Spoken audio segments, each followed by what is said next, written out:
Hi guys, and welcome to the Colorful Gardener. My name is Josh, and today I just wanted to give you a garden update and show you what's going on in my garden. So where I'm standing now is the spring bed, and it is loaded with color. I have a deciduous azalea that's looking beautiful right now. The ferns are coming through, hostas are coming through. It feels so light and airy in this bed right now that I am just so happy with how it's turning out. I want to show you a couple plants that are blooming right now and encourage you to grow some of these plants that can give you that spring beauty that so many people have in their garden.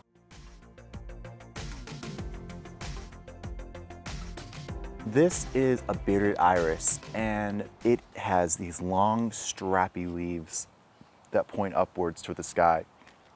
And then they have these, out of these rhizomes comes these thick stalks that produce these wonderful flowers.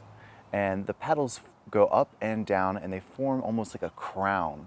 And it's absolutely beautiful. You'll usually get about 4 or 5 blooms per stalk. And these purple irises are absolutely gorgeous right now.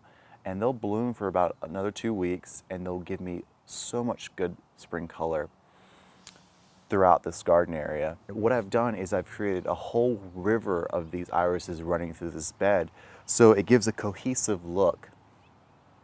And it feels very fluid and very strong and impactful when I'm looking at it. It really feels like spring has sprung, literally, in this bed.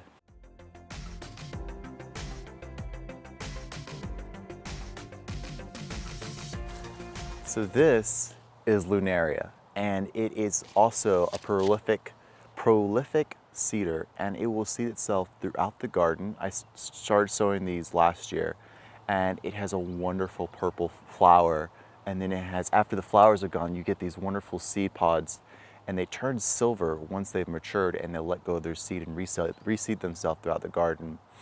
This is my first time growing them, and I'm really impressed with the color and how long they last and the multitude I got from the seeds.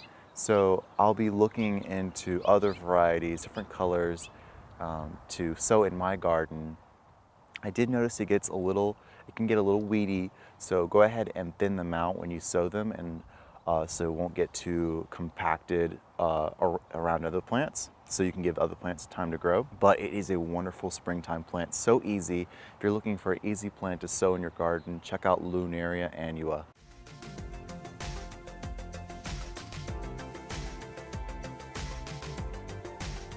I also want to show you guys, this is a gorgeous dogwood that is blooming in the spring border, and it is magnificent.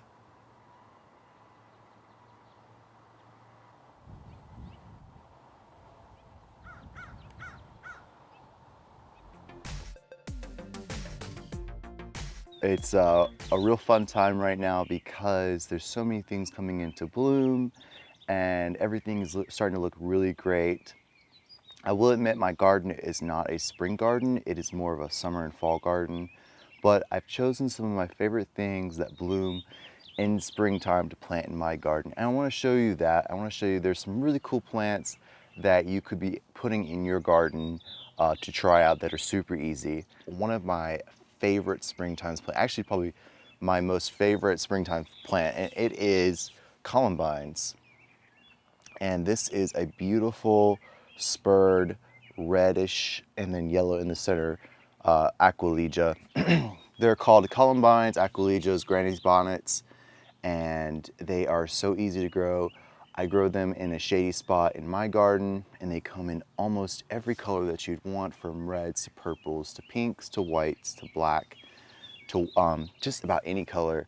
And I consider them the dahlias of springtime because they come in different shapes and sizes and color. So there's a columbine that's out there for you. And so columbines is Latin for dove, and aquilegia means eagle's claw. And you can see that in the spurs on the flower. And they have nice leaves that give you interest once the flower is done. And they grow up on these long stalks that make sure that you can see the flowers above the foliage. So For me, my preference is tall flowers that you can see the flowers really well. They do really the best in shade, and I'll show you some of mine that are blooming now. So there's a pink one here, and I've got some more that will be blooming soon. A nice pale pinkish yellow one that's reseeded itself. To more pinks and yellows. And as we go along, we'll see. This is actually my fairy corner, or I call it my fairy road, because there's lots of plants in here that love shade. So we've got rhododendrons and columbines and large hostas that love this shady area. I did get some frost a couple of days ago, so some of them are not looking their best. So I've got ferns in here. There's a nice, beautiful columbine right here. Beautiful purple.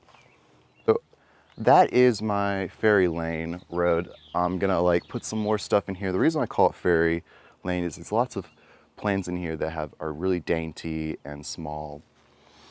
And I wanna go ahead and take you to the front and show you some of another favorite of mine.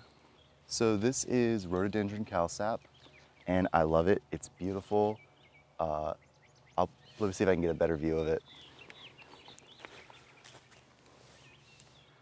So this is a rhododendron I got from Rare Find Nursery a couple years ago, and it's been doing great. I'm really excited and happy about it because it has this wonderful purple plum color in the center of it, and it's a nice white. And it's been doing okay. I'd like for it to get bigger in this area, so hopefully underneath these water oaks, it'll start to develop and get larger. Okay guys, so that is the garden update. I hope you guys have enjoyed looking at the flowers. I'm really happy with this bed. There's lots of work still to do with it. I had a tree growing in the middle of this bed and I had to take it down, and so I am going to replace that with a Cercis canadensis, but right now I'm very happy with this garden bed. I wanted to share with you guys how it looks, and hopefully you guys can be inspired to do this, try this in your garden, and get a more spring color going on. So my name is Josh, and this is The Colorful Gardener. Thanks for watching.